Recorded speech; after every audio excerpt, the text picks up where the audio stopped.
Alright, I know I said that my next video was going to be a commentary, but as you can see, I have a lot of shit to say about this movie, so I decided to make this review first. Also, I've heard that professional critics have been going off on this film for some stupid ass reasons, such as Mario promoting fascism and Princess Peach being a Me Too victim or some shit. I don't know what the fuck any of that is about, and I hope that my reasons for disliking the movie are understandable. Like, even if you disagree with everything I'm about to say, I hope you can at least think to yourself, well, I get where you're coming from. Last but not least, sorry for only repeating footage from the film's trailers. Obviously, this movie has only just come out in theaters, which means that I don't have much to work with in terms of visuals. I did try to spice it up, but you'll probably enjoy this review more if you have it on in the background while doing chores or something. With that out of the way, let's get started.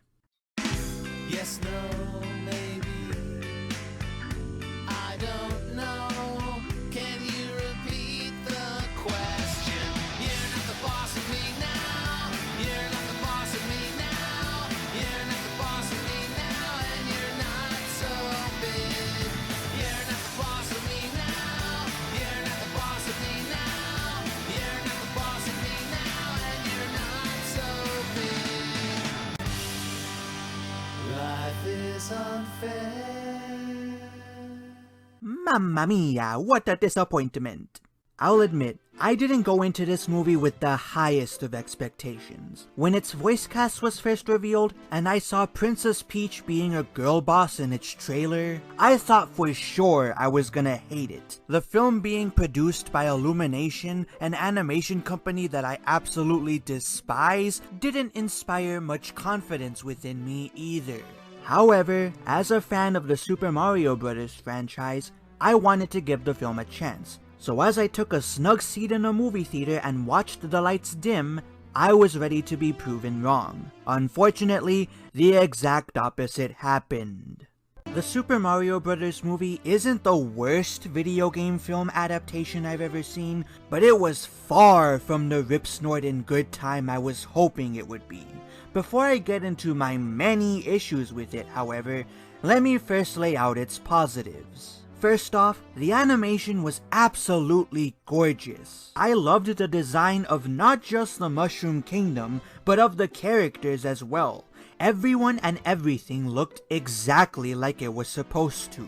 And I especially liked the attention to detail when it came to things like Bowser's scales, the seams on Mario and Luigi's overalls, and Donkey Kong's fur. The film might not knock it out of the park with its visuals, but it does a faithful enough job of bringing the Mushroom Kingdom to life. Second off, the score was fantastic.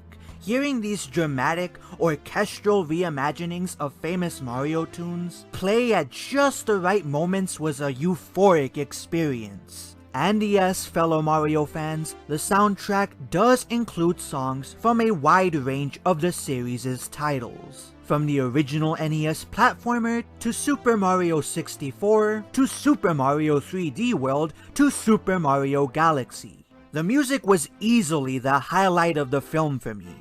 Third off, Chris Pratt and Charlie Day did a phenomenal job playing Mario and Luigi. In fact, now that I think about it, their performances were really the only thing I was skeptical of that the movie proved me wrong about. I thought it was especially clever how the movie faked us out by having them put on faux Italian accents for their plumbing company's commercial before revealing their real voices, which carry a thick Brooklyn accent reminiscent of the old Deke-produced Mario cartoons from the 1990s. I understand why many people were frustrated with this change, but as someone who loved those cartoons, I appreciated it. The voices made Mario and Luigi feel more like people and less like exaggerated stereotypes. I also thought that Kevin Michael Richardson did an amazing job as Bowser's ass-kissing Wizard Koopa underling Kamek. He sounded exactly as pathetic and grovelly as I was expecting the character to sound, so no complaints there. The rest of the cast were less than stellar, but I'll get into that when I delve into my criticisms of the film. Fourth off, I did enjoy the references and winks to the wider Mario franchise that were peppered throughout the film. Some of the sight gags were also delightful to witness. My personal favorites included the rap theme from the aforementioned Deke cartoon being used as the backing track for Mario and Luigi's Plumbing Company commercial, something that I honestly wish they hadn't spoiled with the promotional material for this film, but that's neither here nor there. The mayor of New York being Pauline, Mario's original damsel in distress from the Donkey Kong arcade game, Mario accidentally utilizing the drifting mechanic from the Mario Kart series to escape a cart that was trying to kill him, and Luigi using a flashlight while roaming through the foyer of a decrepit mansion, which is a nod to the gameplay and setting of the game Luigi's Mansion. I also greatly enjoyed hearing all of the sound effects from the games that the producers carried over into the film. For example, there's a particularly cool moment where Mario triggers the slot machine music that plays when you hit an item block in Mario Kart after opening a little menu at the Monkey Kingdom's auto shop. What I've just said makes more sense if you've seen the film. If you pay close enough attention to the background, you can even catch references to supporting characters from the Mario franchise, like Toadette, and even to non-Mario games like Punch-Out! Understandably, if you aren't as well acquainted with either the Mario franchise or Nintendo in general as I am, then a lot of these references are gonna fly over your head, and as a result, they probably won't sway your opinion of the film one way or the other. For what it's worth though, the fan service was appreciated. Last but not least, I loved that the movie essentially borrowed the origin for Mario and Luigi that was provided by the Deke cartoon. If you haven't watched that show, then these lyrics from the theme song should give a succinct explanation of what that origin entailed. It's the Mario Brothers, and plumbing's the game. Found the secret water zone while working on the drain. Lend the princess a hand in the mushroom land. Join the action with the plumbers, you'll be hooked on the brothers. Now, Evil Koopa and his troopers are up to misbehaving. They kidnapped the princess, mushroom land needs saving. Abusing and confusing, everybody discovers they can't help but be hooked on the brothers.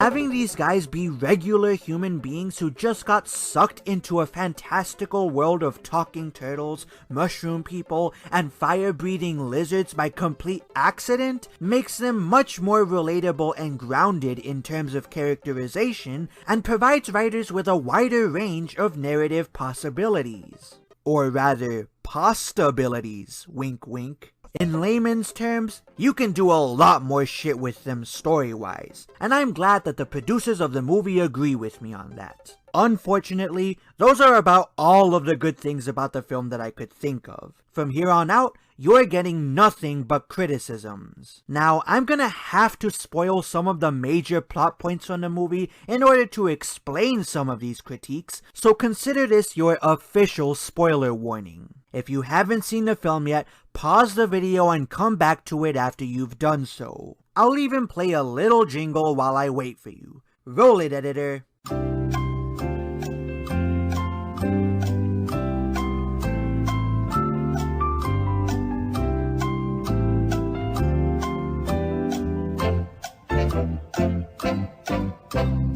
Are you all caught up?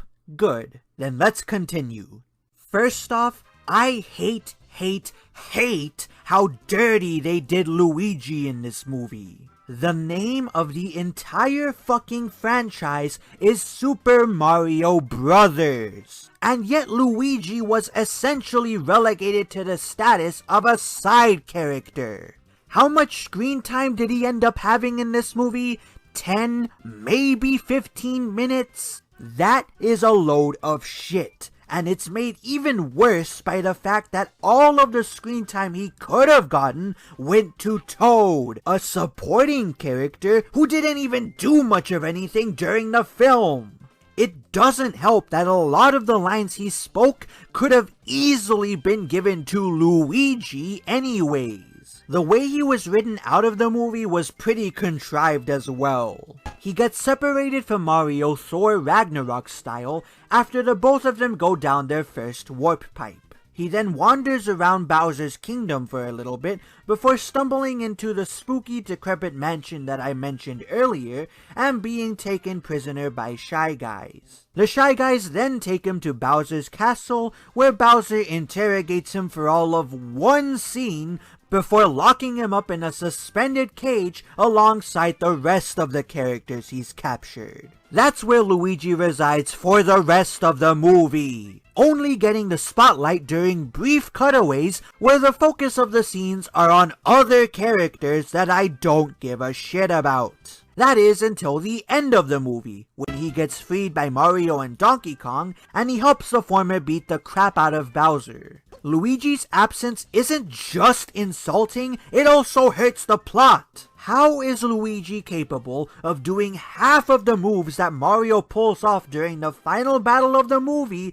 when he hasn't undergone any training like Mario has? Before you ask, yes, Luigi is my favorite Mario character, and no, that's not the only reason I'm angry with the way he was utilized in this movie. To quote my favorite web series of all time, "There's no Super Mario Brothers without Luigi." It's doubly disappointing because, like I mentioned earlier, I had no issue with the way Luigi's character was portrayed. Why they couldn't just write Luigi into the movie in a more respectful way is baffling to me. Like, maybe he could have formulated some sort of escape plan with the other prisoners that ensured that they'd be able to back up Mario and his friends in the film's final battle. I can't believe the writers don't even have Bowser try to wring more information about Mario out of Luigi, or have Bowser force Luigi to join in on his jam sessions about Princess Peach. I mean, come on, that would have been the perfect way to give him more screen time in the movie.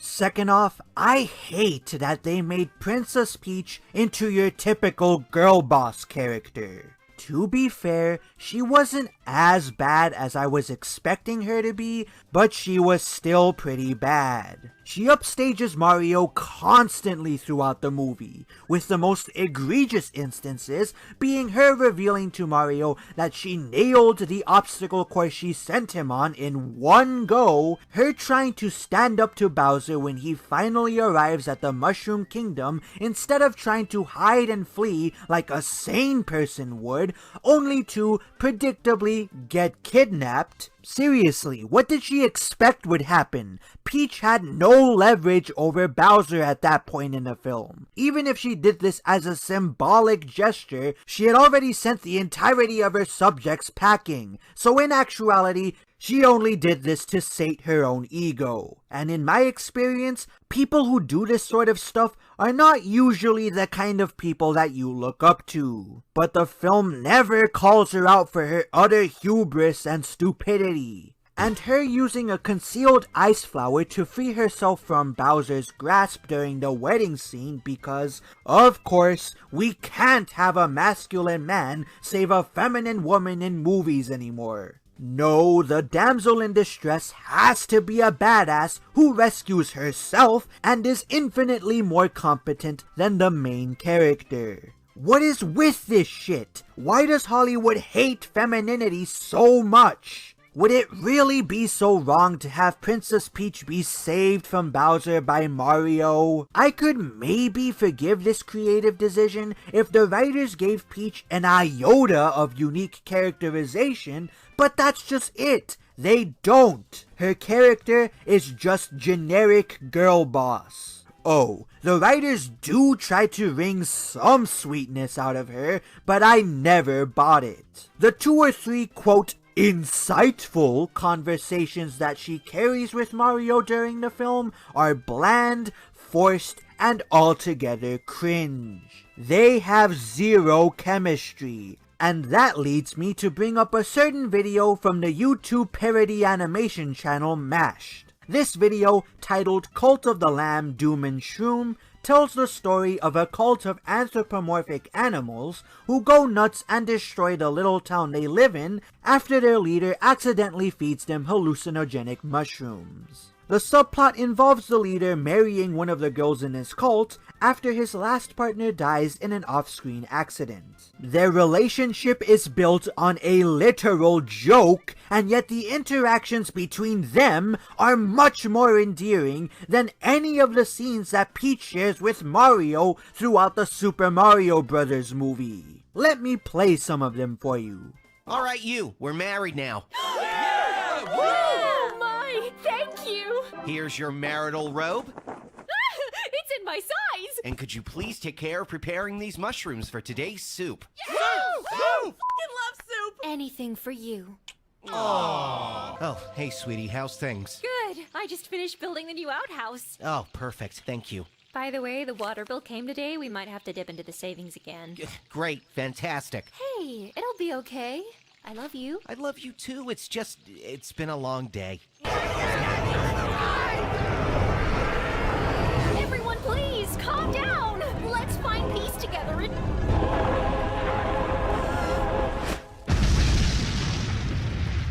Are you okay? He won't listen to me.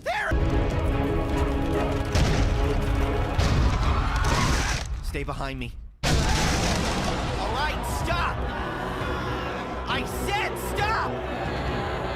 I am your leader and I command you to stop! Oh, I like where this is going.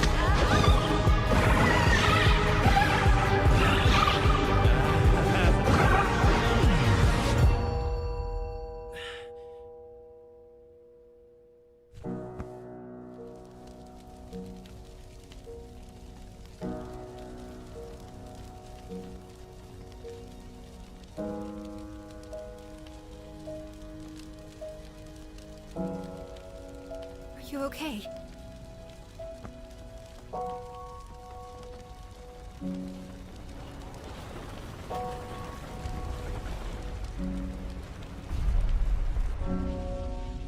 That's right, a freelance writer who was producing a parody of an indie game that I've never heard of and honestly don't give a shit about, was able to write a more sincere and compelling relationship in less than 8 minutes than career Hollywood writers working on an officially sanctioned film adaptation of one of the most beloved gaming IPs of all time. If that doesn't tell you how fucked the state of mainstream entertainment is, nothing will. And here's the thing. I honestly don't mind the writers wanting to give Peach a more proactive role in the story. I understand that people probably would have found it boring if she remained the sweet, ditzy airhead that she's often portrayed as in the games.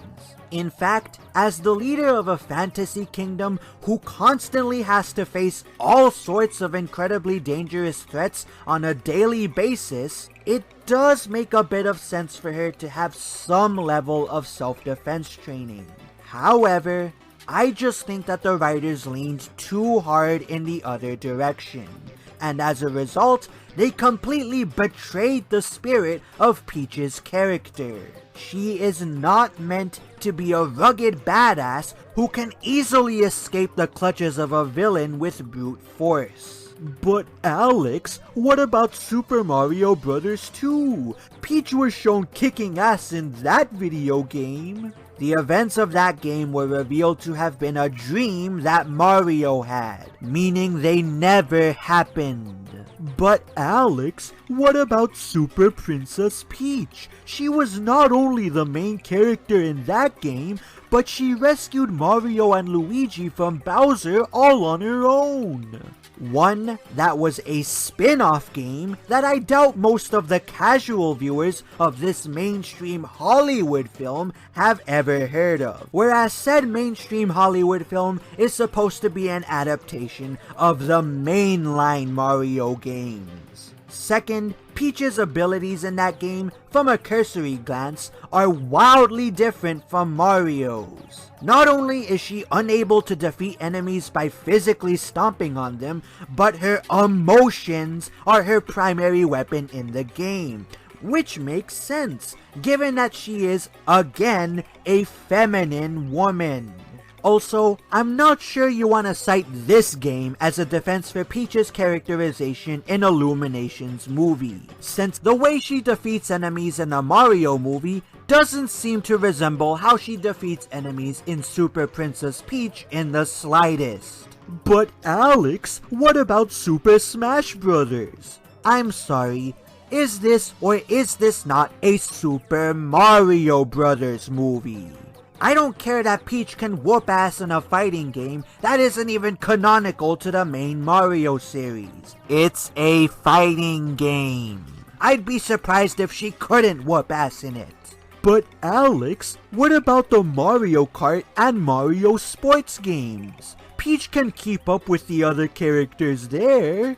Ah yes, because being able to drive a car and play sports instantly translates to you being a Black Widow level badass. Hey, I'm pretty good at air hockey. Do you think I could go the distance with Mike Tyson in a boxing match? Yeah, I don't think so either. And yet again, those are spin-off games that don't really have much of an impact on the mainline series. If they did, I'd have to wonder why Mario and Princess Peach are okay with letting Bowser drive cars on their racetracks and join their party games when he is a megalomaniacal despot who has literally endangered both of their lives before in his many attempts to take over the Mushroom Kingdom. Bottom line, in most Mario games, Princess Peach is a sweet, kind-hearted, but ultimately passive princess who needs to be rescued. That's how it's supposed to be. Now,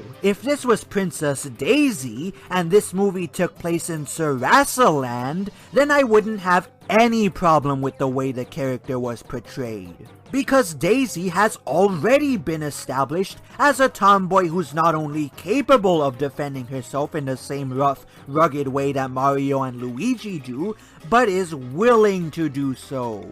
But here's another thing, you don't even have to sideline Peach in the way that the original NES games did. Let's take a look at some examples of feminine female characters kicking ass in a well-written, believable fashion for proof of this. First off, there's Mantis from Guardians of the Galaxy 2. Now, from what I understand, the Mantis in the MCU is actually way different from the Mantis in the comics, so maybe she's not the best example to use, but stick with me here. Mantis is portrayed in the film as a sweet, kind, but ultimately naive and sheltered girl who keeps Ego's sinister nature a secret from our protagonists. However, as she bonds with Drax the Destroyer throughout the film, she eventually turns on Ego by revealing his true intentions to the Guardians and joining their team. During the Guardians' final battle with Ego, she even helps our heroes by using her powers of emotional control,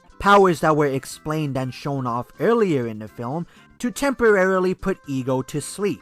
That's how you have a feminine woman be proactive in the story without just making her an overpowered girl boss. For a Mario-related example, let's take a look at the version of Princess Peach from Paper Mario: The Thousand-Year Door. Early on in the game, she gets taken prisoner by Grotus, one of the main villains, who wants her body to be used as a vessel for an evil demon that he's trying to resurrect. A plan that he keeps hidden from both Peach and the player. Peach spends most of the game imprisoned within Grotus' fortress on the moon, but she doesn't just twiddle her thumbs while waiting for Mario to rescue her. With the help of tech, a computer who falls in love with her, just go with it, she slowly uncovers more and more about Grotus' master plan using her own unique methods. For example, in one chapter, she puts on the clothes of one of Grotus' henchmen as a disguise so that she can ask him what he intends to do with her.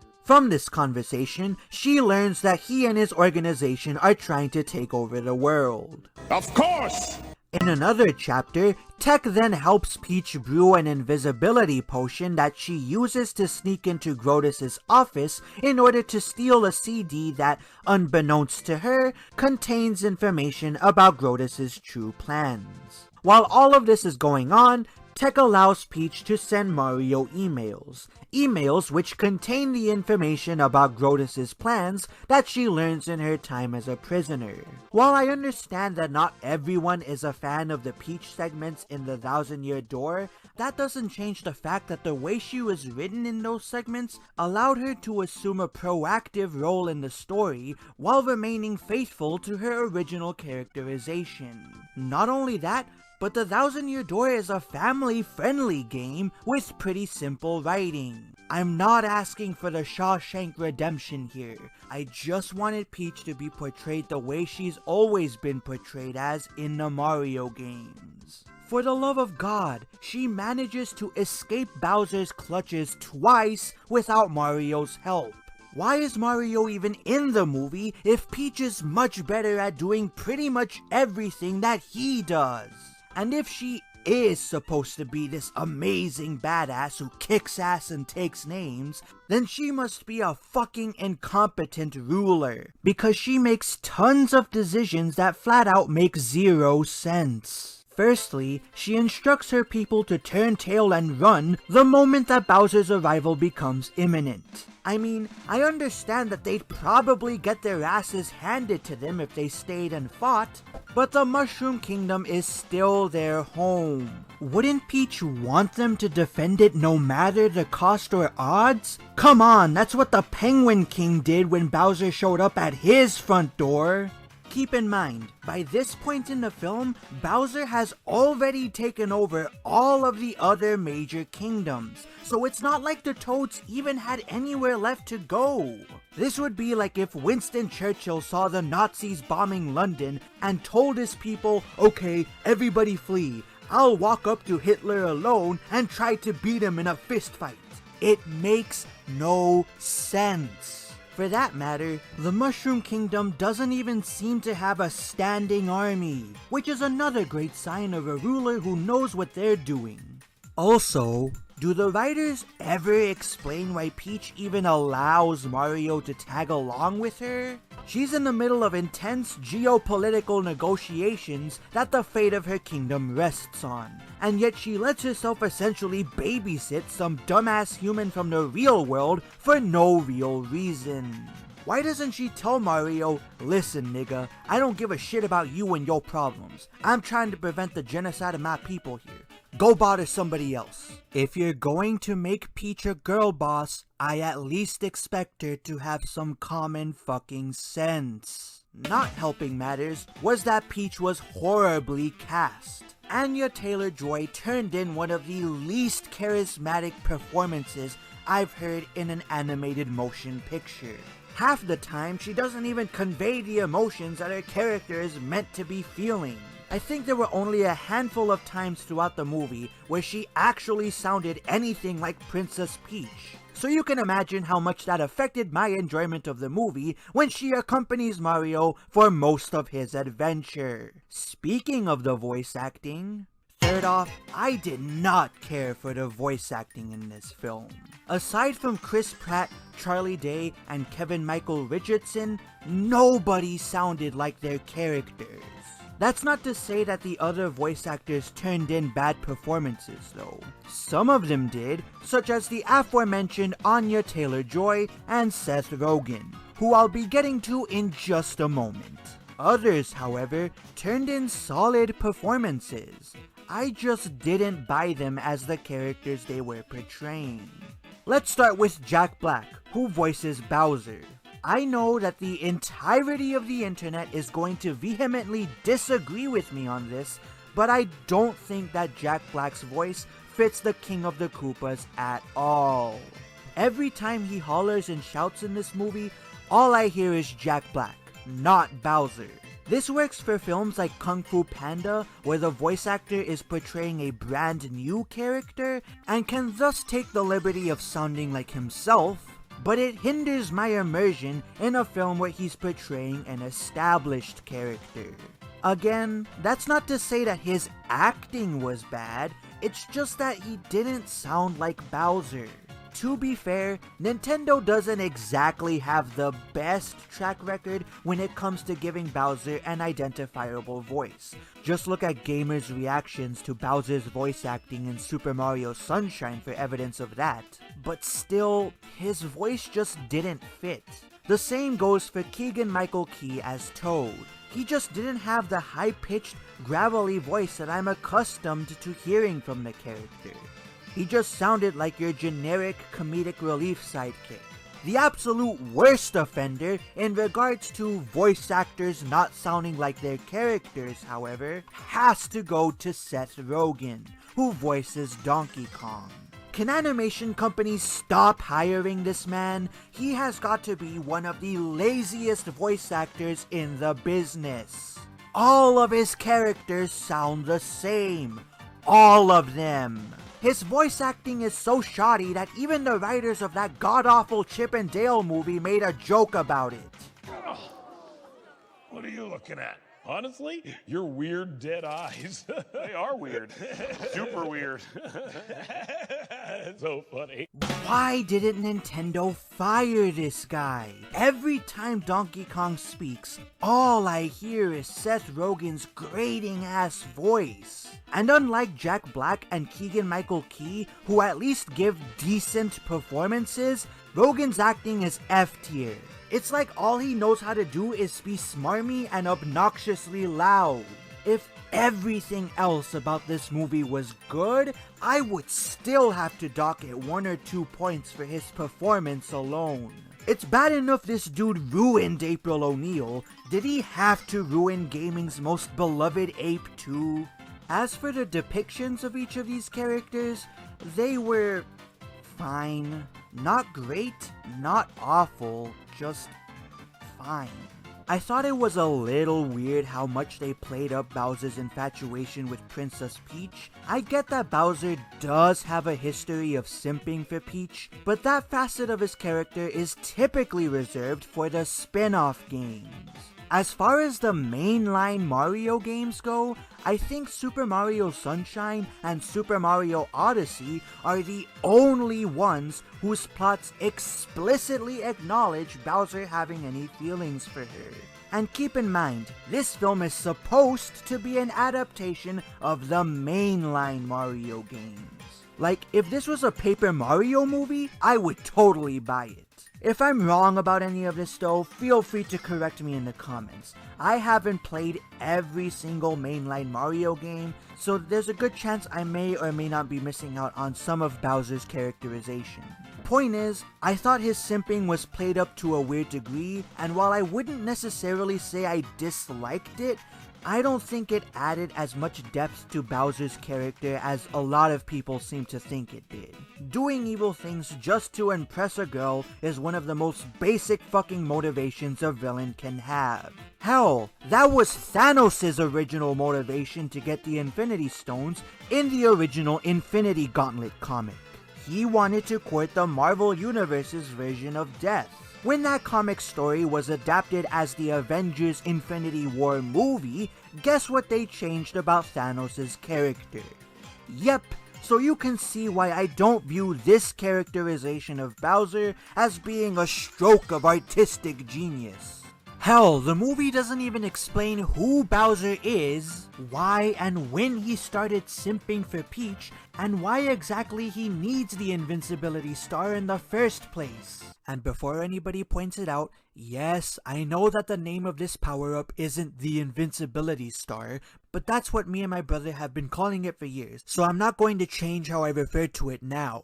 I understand that Bowser thinks having the star will make Peach impressed enough to want to be with him, but if you really think about it, Bowser has all of the leverage here.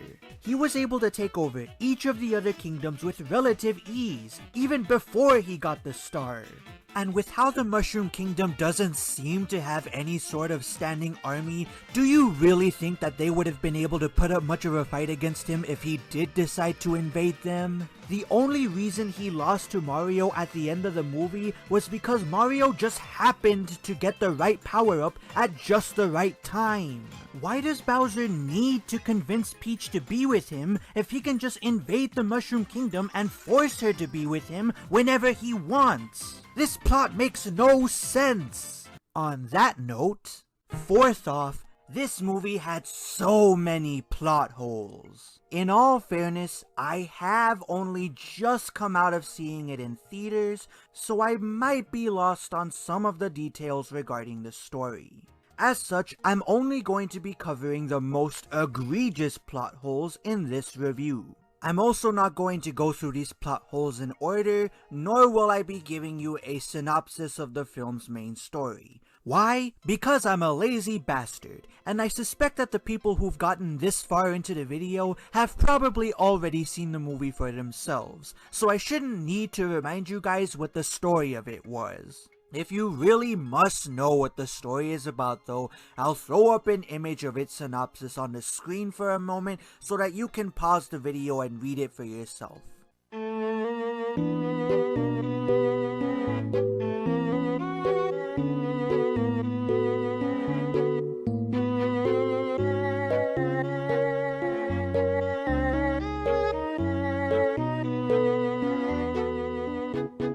With all of that out of the way, let's get started. During the Rainbow Road chase scene, Mario and Donkey Kong fall several hundred feet into the ocean below after a paratrooper uses his blue shell to suicide bomb them in a nod to the Mario Kart series. Not only does this raise the question of why the paratrooper didn't just do that from the start if this maneuver was powerful enough to destroy the fucking bridge, but it also removes all of the tension from an earlier scene where Princess Peach saved Toad from falling into the same ocean after his cart got destroyed. If Mario, a regular human being, and Donkey Kong, an ape, could survive a fall from that height, then why couldn't Toad? Speaking of Mario being a regular human being, how the hell can he survive a fall like this? The laws of gravity must be very different in the Mushroom Kingdom. I guess it's a good thing then that Mario doesn't defy deadly circumstances in the real world. Oh wait. At the end of the movie, after Bowser and the rest of the cast get teleported into the real world, Mario tries to fight him one-on-one for the first time. He doesn't get much done, however, as Bowser simply grabs him by the head and punches him several hundred feet into a fucking car. Something that should have killed him. I also don't buy Luigi being able to protect Mario from Bowser's fire breath for as long as he did with that manhole cover. Or him surviving getting as close to lava as he did when he and the other prisoners' cages got dipped in it earlier in the movie. Again, he and Mario are supposed to be normal human beings. That's why Luigi got captured so easily by Bowser's forces, and why Mario had such a difficult time completing Peach's obstacle course and beating Donkey Kong. And don't tell me that having either one of them die would have been too morbid. Need I remind you that one of the paratroopers literally suicide bombed Mario and Donkey Kong during the Rainbow Road chase scene, and that the Luma that Luigi was imprisoned with kept making some pretty dark jokes about the sweet embrace of death?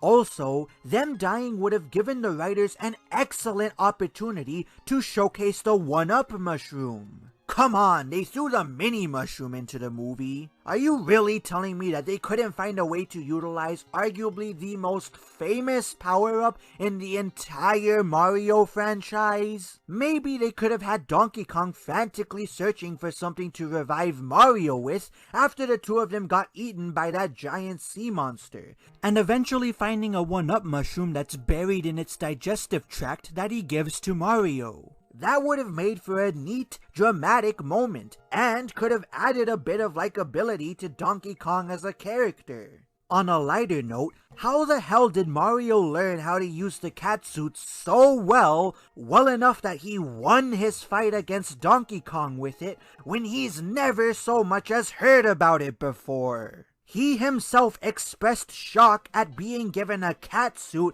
after he first gains the power-up, and yet he was able to instantly whoop Donkey Kong's ass with it right as the plot needed him to? I smell contrivance. Also, how did Toad manage to sneak that ice flower through the security at Bowser's wedding? I get that Bowser promised Peach that he wouldn't harm any of her subjects, but would that really carry over to him not having any of his minions search Toad in case he's brung a weapon to the ceremony? And even if there wasn't any security at this wedding, that would only make Bowser as much of an idiot as Peach is. And last I checked, a plot that only works because the characters are all idiots isn't a good one. Also, how come Luigi is the only family member that Mario cares about? I get that their brotherly bond is a huge part of their respective characters, but the movie shows us that they have an extended family,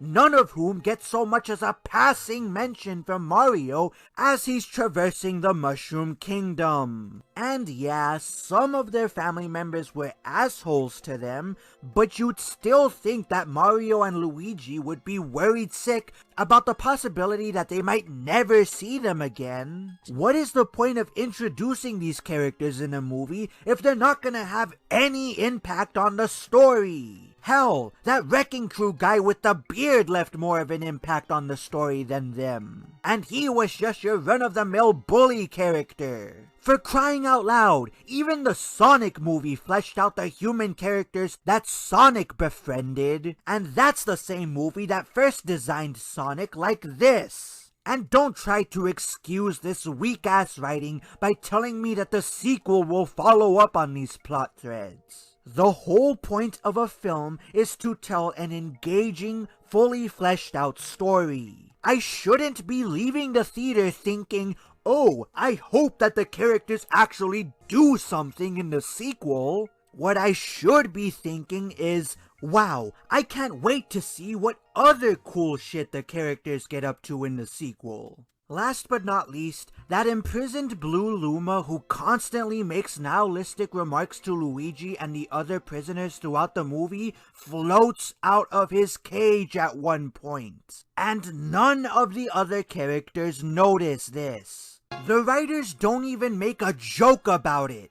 That's just sloppy writing. Speaking of that little bastard, I wanted to choke the life out of him whenever he appeared on screen. None of his lines were funny, and his shtick wasn't even that original. A cute character with an adorable voice who has a twisted worldview and makes dark jokes and comments? Gee, where have I seen that before? Now for some of my lesser criticisms. I honestly could have done without the pop songs that were on the soundtrack. They were just as immersion breaking as some of the voice acting in this film. Especially the use of Mr. Blue Sky at the end of the movie. I have literally heard this song countless times across hundreds of movies. Can people please stop using it? Many of the action scenes went by way too fast, to the point where I couldn't really appreciate the gorgeous animation I was praising earlier because of how difficult it was to follow what was happening on the screen. I also didn't find many of the jokes that funny. A few of them got a smirk out of me, but the only time I let out a chuckle was when Bowser burned one of his Koopas into a dry bones merely for asking him what he's gonna do if Princess Peach rejects him. In conclusion, the Super Mario Bros. Movie was a huge letdown. I can't say it's the worst film I've ever seen, or even that it's the worst video game adaptation I've ever seen, but it's definitely not something I'd recommend watching, even if you're a Mario fan. The missteps that the film makes, and it made a ton of missteps, left me feeling incredibly disappointed. This film could have been so much more, but because the writers felt the need to adhere to the tired cliches of Hollywood filmmaking, what we ended up with was an inoffensive but utterly meaningless reinterpretation of one of the most iconic video game franchises of all time. This might be controversial to say, but I honestly think that the original live-action Mario movie from the 1990s was a more enjoyable watch. At least that film had heart behind it. This film, on the other hand, just felt like soulless corporate pandering. Again, you could do far worse in terms of video game films, but you know the Mushroom Kingdom is in dire straits when I unironically think the movie that had this scene in it... Sir, your pizza's here! Not now. Looks like I win. ...was a better product. I'm Alex the Critic, and I'll see you guys next time.